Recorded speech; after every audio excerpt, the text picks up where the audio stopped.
Nii, tere jälle, oleme siin Sätiga, 3. episood. Täna on siis plaan auto ära poleerida ja panna keraamika peale.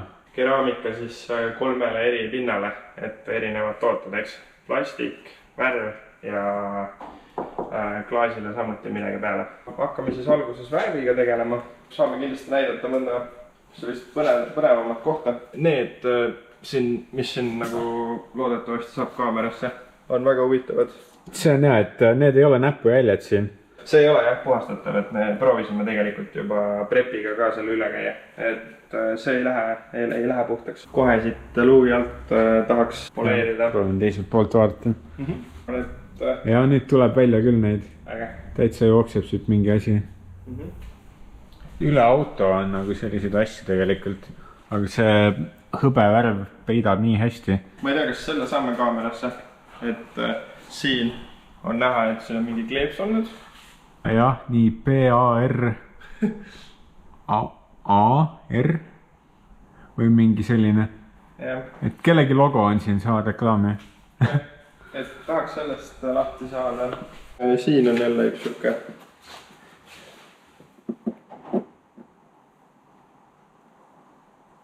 Sellega ka saab oma jagu tehtud. Need 2 paneeli siin saime proovida. Said päris head. Jäävad alles siis kivitäkked. Selles mõttes, et nende vastu me ei saa. Muus osas need paneelid 2 ust saime ära proovitud. Me teeme täna siis one stage polish'i ehk siis ühe pastaga, ühe padjaga poleerimise. Seda siis eelkõige aja kokkuhoidmise jaoks tuleb nagu arvestada sellega, et mida rohkem erinevaid pastasid ja patju kasutada, seda parem tuleb siis tulemus, aga seda suurem on ajakulu.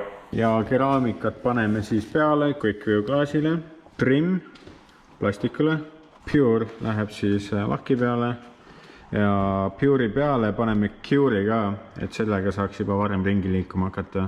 See kaitseb seda keraamikat, kui see seal kuivab veel. Rasmus teeb meile siis väikse demo. Päris tugevad kriimad on sisuliselt. Siit jookseb üks. Siin all on neid igatpidi. Ja siis tooted, mida me kasutame. Rupese poleerimismasin, Kioni polish Compound.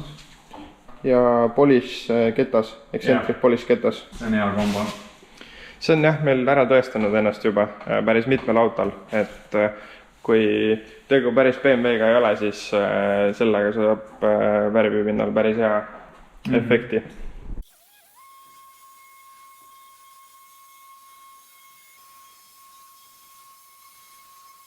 No, kuidas sulle endale tundub? No mina ei leia siit kriimi enam. Aga veits ikka on. Siit alt on nagu näha veel, et kust. Kas on liiga sügav või... Lakikihist on ikkagi see kriim nagu läbi, aga muus osas kõik need kriimud, mis siin oli nagu ju hunnikus neid. Täpselt selle järele me tulimegi, et see enamus ära kaotada. Siin oli see kellegi logo on ju. Just. Vaatame, kas see tuleb poleerides välja. Et seal, kus kleeps on olnud, sealt ei ole nii palju pleikinud see lakk ümbert. Ja on jäänud randid sisse. No mis sa arvad, Rasmus? Tuleb vabalt ära, pole küsimus. Näita meile.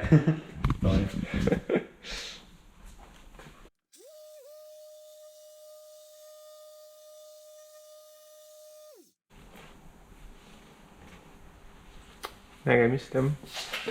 Ongi kõik meie logoga igatahes. Jah, paneme sinna AutoJ asemele. Natukene siit veel ja siis on stange tehtud, sisuliselt juhi uksest alates on tehtud. Hästi läigib. Tõesti, ja nagu hall värv, oleme ausad, et üliigav värv.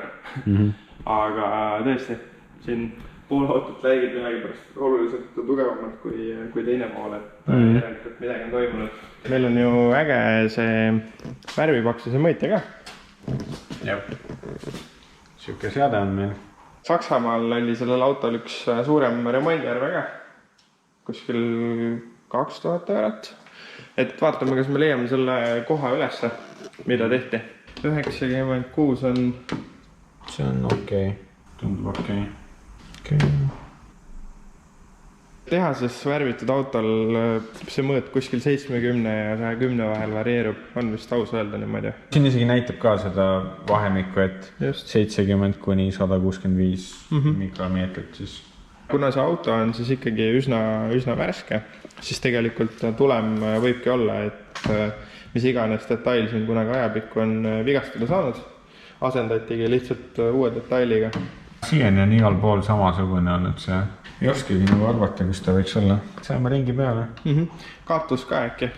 Ja siit ei ole ka midagi huvitavat.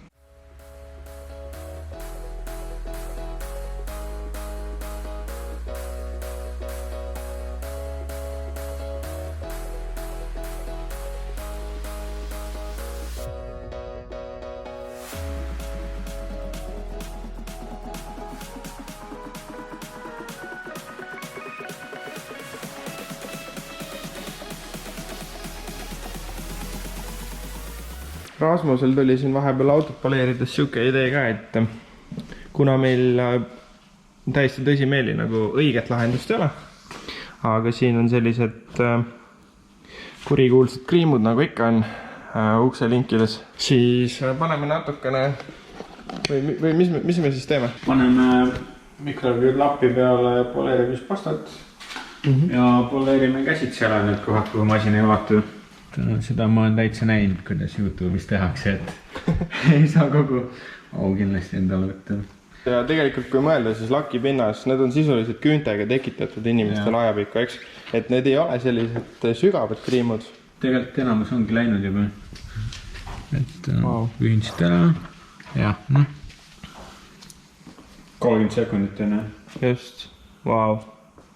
Hoopis teine asi, et need nagu häirisid koheselt silma, eriti kui ülejäänud auto oli nagu juba peaaegu poleeritud. Rasmus, kas auto särab? Auto särab, jah. Ma olen taas kord teinud overkilli mingisuguse suvalise auto peal. Alati. Aga lõbus on ikka. Just. Järgmine samm on siis need Piano Black asjad, mis armastavad kriime välja näidata. Et seda võiks täitsa lähemalt ka vaadata korraks. Et kui selle hõbeda pealt tuli otsida nagu, sest ta ei näita midagi välja, siis siin ta lihtsalt karjub nagu näkku pigem. Mis padi ja mis pasta? Polish padi ja polish pasta. Et see on Johnny kõige peenema teraga pasta. Ja ongi mõeldud sisuliselt läike ja see peegelduste jaoks juba, et kõige viimane samm. Super.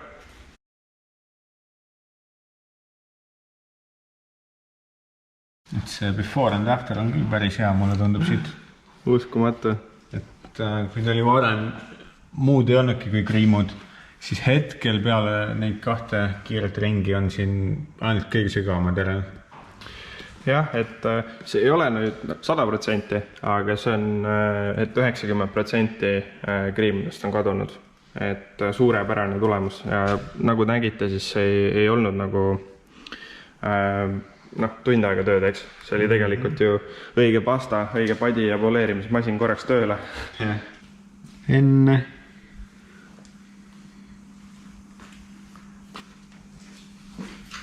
Nice. Nüüd siis saime auto poleeritud. Kõik sisuliselt pinnad, mis me ära tahtsime teha. Ja nüüd siis oleks vaja sellest poleerimispastast ja kõigest muust, mis siia auto peale selle aega tekkinud on, lahti saada. Valmistada auto kõik pinnad siis keraamiliseks kaitseks ja kasutame siis Geoni preppi. Sellega teeme terve auto üle, välja arvatud väljad ja rehvid ja siit siis lähme edasi juba kaitsmiseni. Räägi meile ka, mis sa teed täpselt ja kuidas teed? Jaa. Et kasutame jälle Giant Pure'i, hästi paks, hästi vastupidav, ühekihiline keraamika Gionilt ja kasutasime seda siis selle rohelise Škoda peal ka. Selle peale panekuga on siis selline asi, et sa võtad seda toodet, paned siia peale seda julgelt ja siis sa tõmbad seda pikkade juttidena tõmbad peale kõigepealt paneelile. Katad näiteks paneeli ära niimoodi. Ootad umbes 10 sekundit peale seda peale kandmist. ja siis teed ringi liigutustega, ajad laiali selle toote. Et põhimõtteliselt kohe, kui ma siia alla jõuan, siis ma hakkan juba siit ülevalt ringidega teile nagu rohkem nagu sisse hõõruma, et kõik igast asjad oleks täidetud ja et ei jääks vahele ühtegi kohta. See on hästi paks toode, peale pannes tundub natuke nagu liimias selline ja kindlasti siis maha pühkidest tuleb ka hoolikas olla, sest et kui midagi jääb kahe silma vahele, siis ta on pärast värvi pealt näha ja seda ei saa maha kergelt ilma poleerimata. Siis kestvus oli vist kuskil 18 kuud äkki. Okei, aga siis nüüd kordame seda sama, mis sa just tegid kõikidel teistel paneelide kaupa. Siin on see toode siis kuskil 60 sekundit peal olnud. Tekib selline vikerkaar või mis iganes selline värvi pinnale ja on näha seda paksu kihti, millest Rasmus rääkis. Ja nüüd oleks õige aeg siis ära eemaldada. Selleks siis jälle Gioni korralik klapp ja ringikujuliste liigutustega lihtsalt siis ära eemaldada see siit pealt.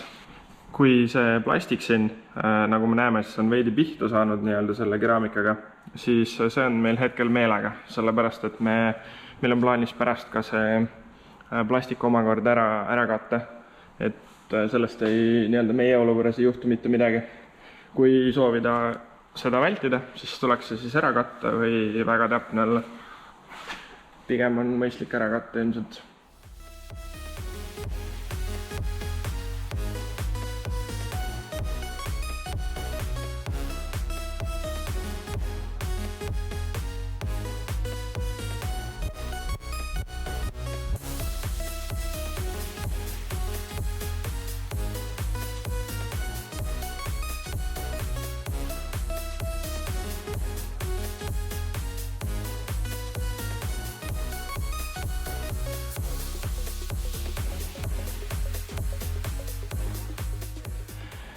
Trim siis plastiku kaitsmiseks, ja see ei ole siis selline plastiku mingisugune kate, mis üheks pesuks on, see on reaalselt pikaks ajaks. Tootja vist ütleb jälle, et see kestab plastikutel kuni aasta. Igatahes teeme lihtsalt ühe sellise koha, kus me jätame selle efekti. Plastik siis loomulikult eelnevalt puhastatud, prepiga kokku tehtud. Nagu Gioni toodetega ikka, siis see finish ei jää süke läiki, vaid jääb süke naturaalne ja rikas must näiteks. Jah, nagu autotehasest tuleb tegelikult, aga lihtsalt ajapikku need igasugused pesud ja leotusvahendid ja asjad, mis siin autot nagu puhastavad, siis nad mõjuvad autoplastikule. Näete siis seda 50-50. Siit peab veel tegelikult ühe lapiga selle trimmi ära puhastama. Võiks veidi kauem seda siin lasta seista ja siis see jääbki selline rikkalik plastik, et see ei ole mingi üleliigne toode siin sees midagi, et see on päriselt see tulemus, et minu arust on see väga super toode.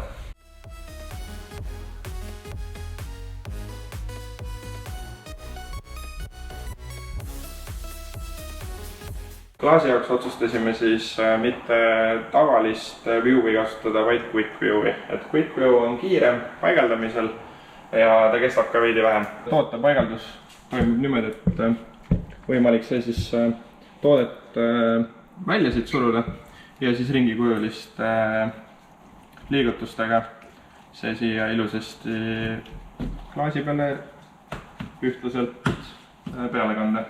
Kohe, kui on peale kantud, siis natuke aega lasta seista ja siis saab selle nii-öelda üleliigse toote siit maha lapiga. Ja niimoodi saabki siis klaasile sellise hüdrofoobse pinna, kus vesi taha peal püsida. Sisuliselt teeb sõidu turvalisemaks tänu sellele, et sa näed välja paremini, eks? Esiklaas hästi oluline. Esiklaas siis, kuna kojamehed töötavad, võib see toode veidi vähem kesta, aga ikkagi on teda selliseks kuskil poole aasta kanti. Sõltuvalt loomulikult läbisõidust, et mida rohkem kojamehed töötavad, kõik see, et Eesti kliima. Toodet ennast kulub ülivähe, et seda on tõesti siin oma jagu sees. Mitu autot saab sellega? Raske öelda, et kui me eksi, siis eelmisega me tegime 3 autot ja täisringid peale. ja alati on see, et me pigem ei hoia kokku selle tootega, et kui nagu võib-olla veidi tagasihoidlikumalt teha, siis või veidi vähem seda toodet panna, siis saab ju rohkem. 10 minti on möödunud ja pühime maha selle toote. Niiske mikroküüdlapiga siis. Aga üldiselt selline ongi siis klaasikeraamika paigaldus. Nii palju rätikuid kulub siis ühe sealt Ateka puhastamiseks ja keraamikaga kaitsmiseks ja poleerimiseks. Ja mõned rätikud on siin prügikastis ka veel. No nii, Rasmus, kell on 6:30. Mis päeva kokkuvõttes on siis? Auto sai valmis. Ja et kui palgatöötaja jälle, siis me oleksime juba kodus ja sööksime õhtust, eks. Jälle nagu see õppetund, mida nagu iga kord räägime, et see aja kulub. Reaalselt 9 tundi jookseb siis praegu. Et sellepärast see maksabki siis teenusena raha, eks. Et see ei ole lihtne, vaid see nõuab juba head kohta, tooteid ja siis lisaks veel hästi suure hulga aega. Seati seeria vist lõppenud, jah? Ma arvan küll jah, et kunagi võib-olla tuleb update, kui ta on müüdud. On selle autoga nüüd ka kuskil 800 kilomeetrit sõidetud. Et võime ka mõelda sellele, et kui kedagi huvitab, siis võite kommentaaridesse märku anda meile. Et võime ka nagu kokku võtta selle auto sõiduomadused pärast 1000 kilomeetrit. On head ja on halba lühidalt, et aga kindlasti päris emotsioonitaks jätta ja ikkagi selline eestlasele väga tore auto, just veidi kõrgem ja saab kuskil äärekividest ka vaikselt üle kui vaja. Aga järgmiste videodeni ja loodame, et need tulevad varsti. Jep, tšau. Tšau.